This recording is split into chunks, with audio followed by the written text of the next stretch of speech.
दरम्यान येत्या निवडणुकीच्या पार्श्वभूमीवर आता इनकमिंग आणि आउटगोइंग सुरू झालेला आहे। धुळ्यात ठाकरे गटाला मोठा धक्का बसलाय। शरद पाटील राष्ट्रवादीत जाणार असल्याची माहिती मिळते। अजित पवारांच्या उपस्थितीत पक्षप्रवेश होणार आहे। राज्यात झालेल्या सत्ता बदलानंतर आता त्यांनी पुन्हा शिवबंधन हाती बांधलं होतं। मात्र आता शरद पाटील हे पुन्हा ठाकरे गटाला जय महाराष्ट्र करत राष्ट्रवादी काँग्रेस म्हणजेच अजित पवारांसोबत जाणार असल्याची माहिती मिळते आहे।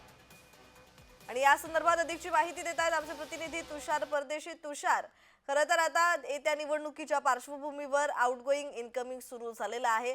ठाकरे गटाला मोठा धक्का बसलेला आहे। या संदर्भातला अधिकचा तपशील।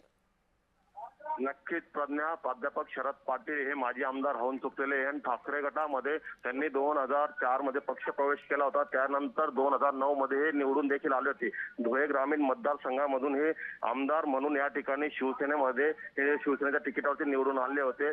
माजी मंत्री रोहिदास पाटील यांचा पराभव यांनी या ठिकाणी केला, परंतु आता या ठिकाणी त्यांनी मध्येच काँग्रेसमध्ये देखील पक्ष प्रवेश केला होता। त्यानंतर आता पुन्हा ते शिवबंधन बांधून ते उद्धव ठाकरे गटात गेले होते, परंतु आता पुन्हा ते आता राष्ट्रवादीमध्ये गेल्याने या ठिकाणी ठाकरे गटाला हा मोठा धक्का बसणार आहे। एकीकडे पाहता गेला आता स्थानिक स्वराज्याच्या ह्या निवडणुका लागतील आणि त्या अनुषंगाने आता हा पक्षप्रवेश या ठिकाणी उद्धव गटाला मोठा धक्का बसणार आहे। जी जी जी, धन्यवाद तुषार तुम्ही दिलेल्या माहितीसाठी।